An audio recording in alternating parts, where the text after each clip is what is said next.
Today's video I want to talk about SimCity 2000 and what it's all about and why it's my favorite game of all time. So let's get right into it.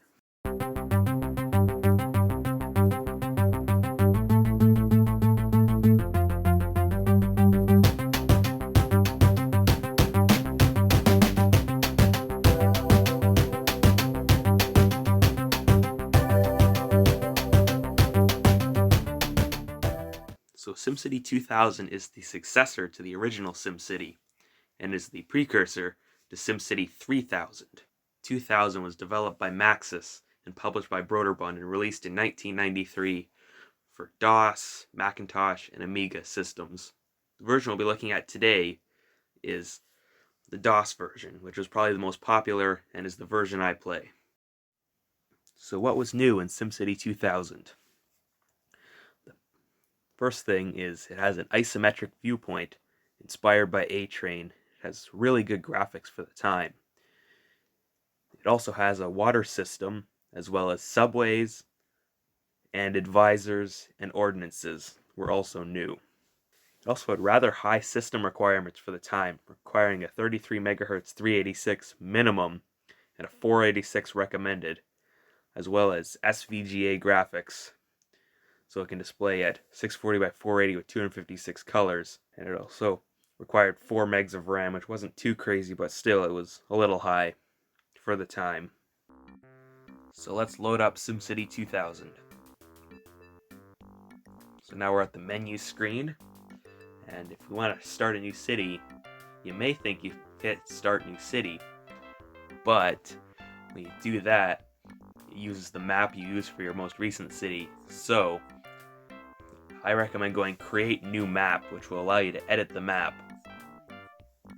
The map editor has many tools, including so we can generate one with more hills.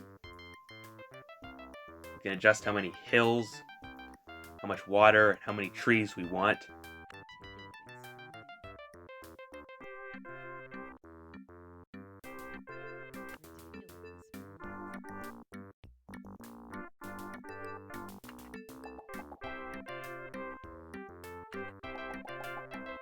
As well as we have other tools like raising and lowering terrain, as well as leveling terrain, raising and lowering water levels, and adding water to the surface.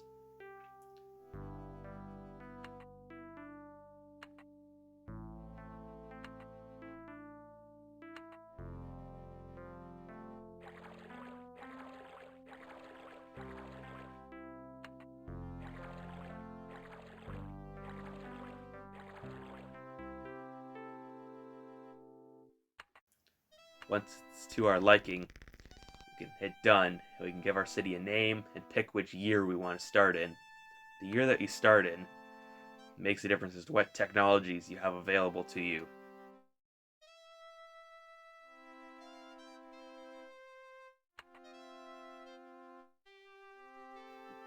Once you start, you usually want to start with a power plant. Usually, if you went with 1900 like we did, you only have coal and oil, but more will unlock as you progress.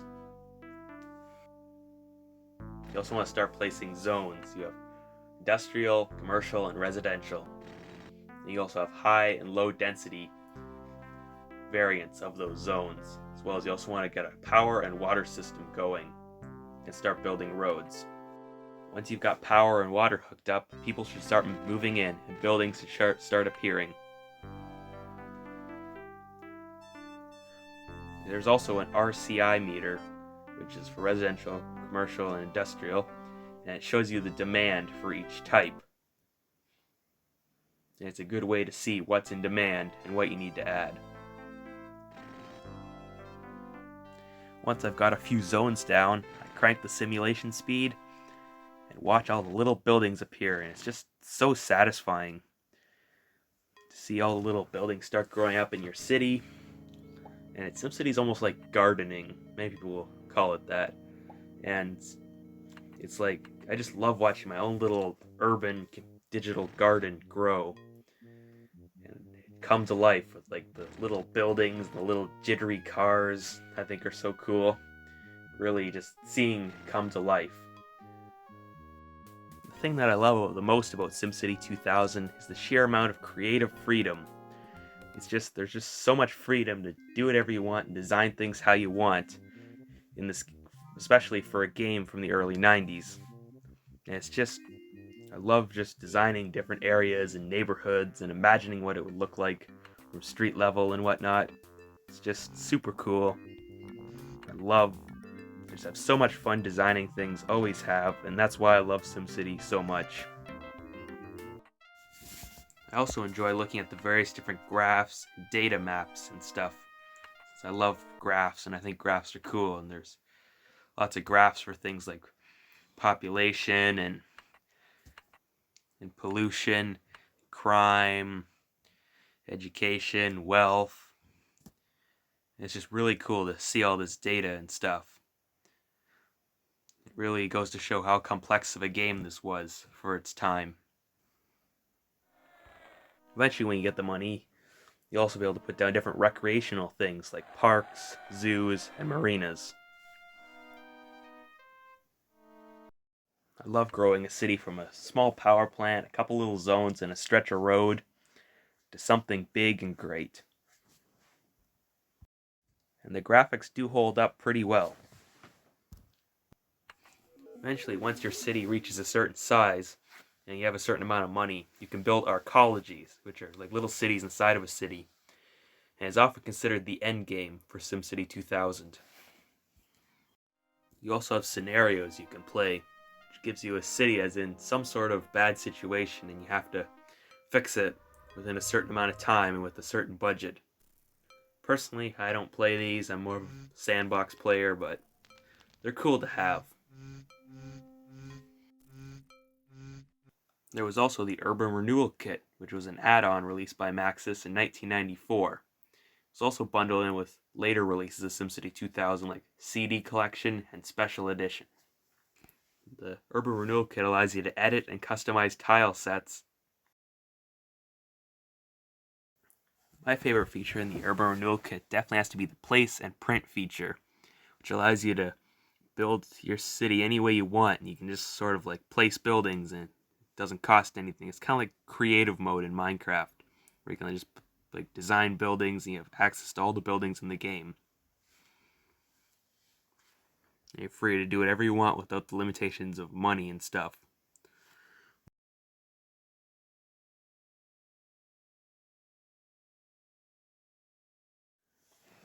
And also the 1995 special edition of the game, which is what I have, has this thing called Will TV, which has these cool video interviews with Will Wright, the designer of SimCity.